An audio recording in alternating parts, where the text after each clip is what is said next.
I didn't like them. Yep. Like I didn't like them. It's just that I needed a job. And then when they get certain jobs, they're like, oh, this job's not good enough for me. And then, Right. you know, they just reject it and then continue searching for new jobs. Because like, Unfortunate. yeah, the salary works for you. People do tend to stay at their jobs for a very, very long time. Yeah. Like even from fresh grad all the way to CEO.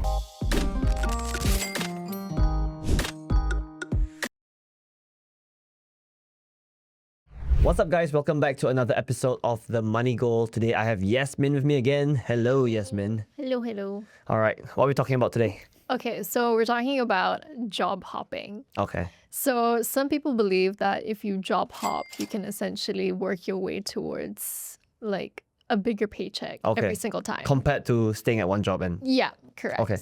Is that something you believe in? Yes. But this, I think... Oh, okay. I think, yeah, it's based on Right. personal experience, but yes. Okay, so just for some context.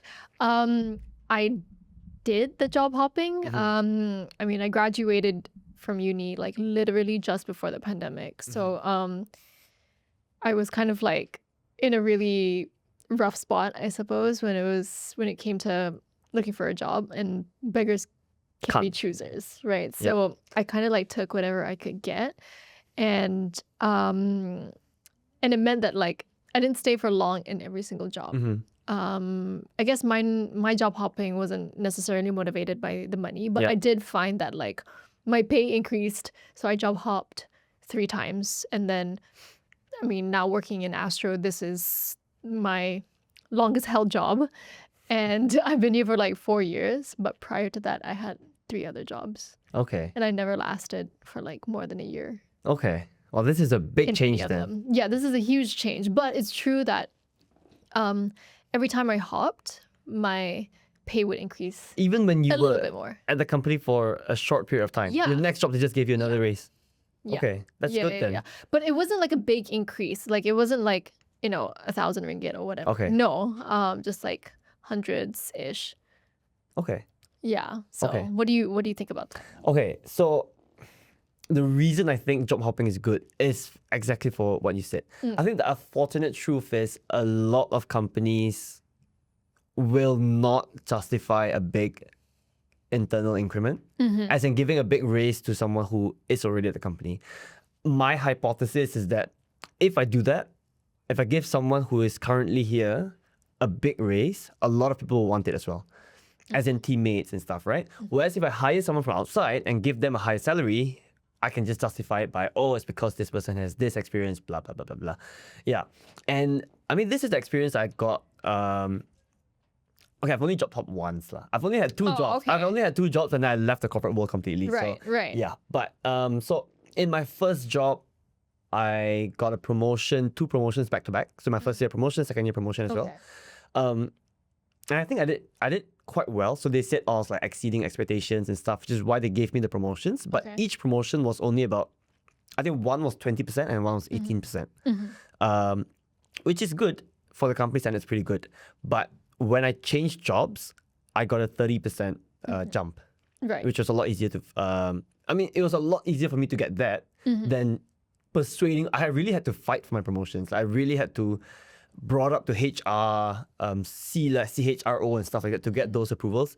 Whereas, if you go to a new company, 30% is just like, okay, done, we'll give you 30%. I think it's the same as you, right? Like you said, you didn't really have to fight for it. They'll just say, okay, we'll just give you more. Yeah, because you're sort of coming to us. happens. Yeah. But I know that there are companies who will reward people who do well internally. And I think if you are in that company and if you do see growth, then by all means go for it. I think one of the reasons I also decided to hop jobs was that I didn't know where I was going to go from there Right. at a certain stage. Yeah. And I think it's especially true if you start off at a company very low.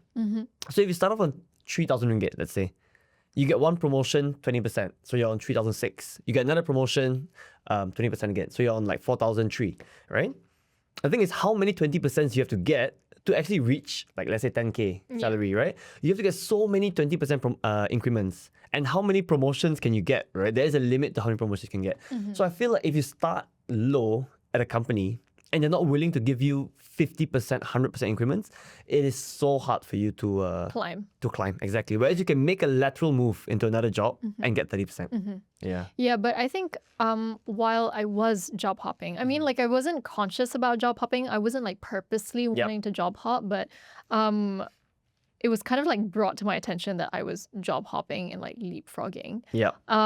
Because a lot of my older folks were like, "Oh my God, you're so not loyal to like the company that you're working for, right?" Like, and I think that, I mean, I also realized that every new interview that I had, there was always this question of like, why did you leave the last company, right? Yep.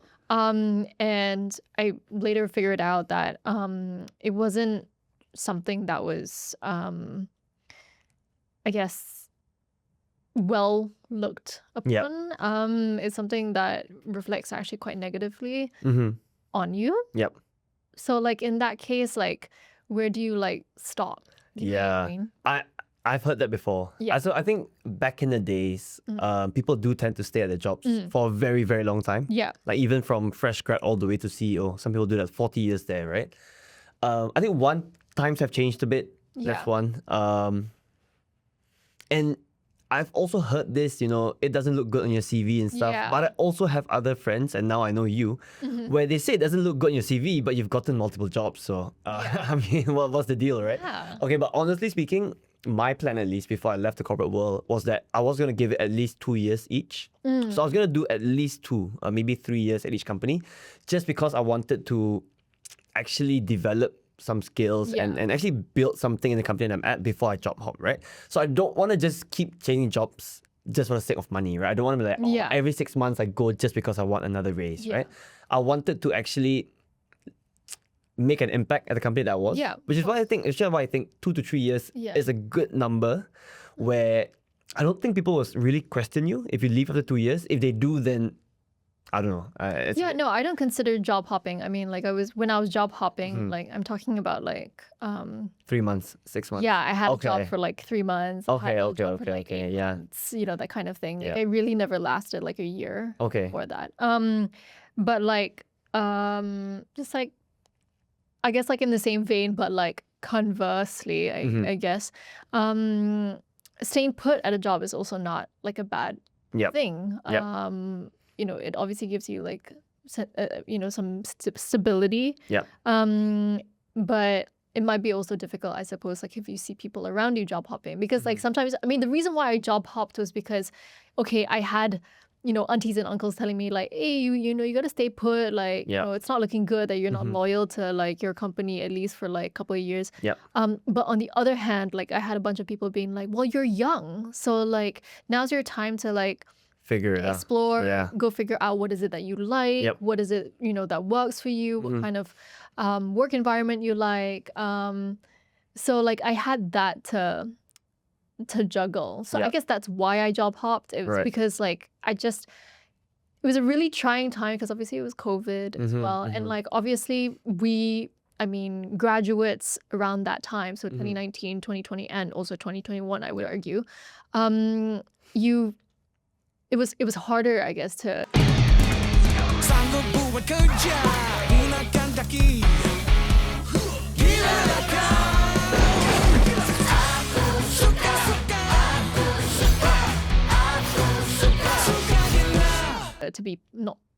be picky, I suppose, and to actually find something that you're passionate about. If you're actually passionate about a particular job position, it's quite difficult to get it because like, hiring freeze and there was just so much going on during that time. So that's the reason why I listened to the people who encouraged me to job hop, because like I knew that the first couple of jobs that I eventually took on, I didn't like them. Like I didn't like them. It's just that I needed a job.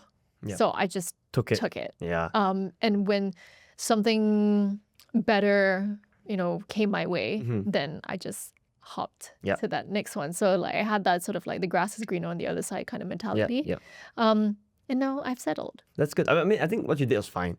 I have friends who they don't have a job, they can't get jobs. I mean, and then when they get certain jobs, they're like, oh, this job's not good enough for me. And then, Right. they just reject it and then continue searching for new jobs. And I think that's a wrong move to make because if you're unemployed for too long, it's going to be really hard for you to come back. Yeah. At least like you, if you already have a job in hand, you're already employed. Yeah. Maybe it sucks. Maybe it's not for you, but it makes it a lot easier for you to then find your next job. Yes. Yeah. Yeah. For sure.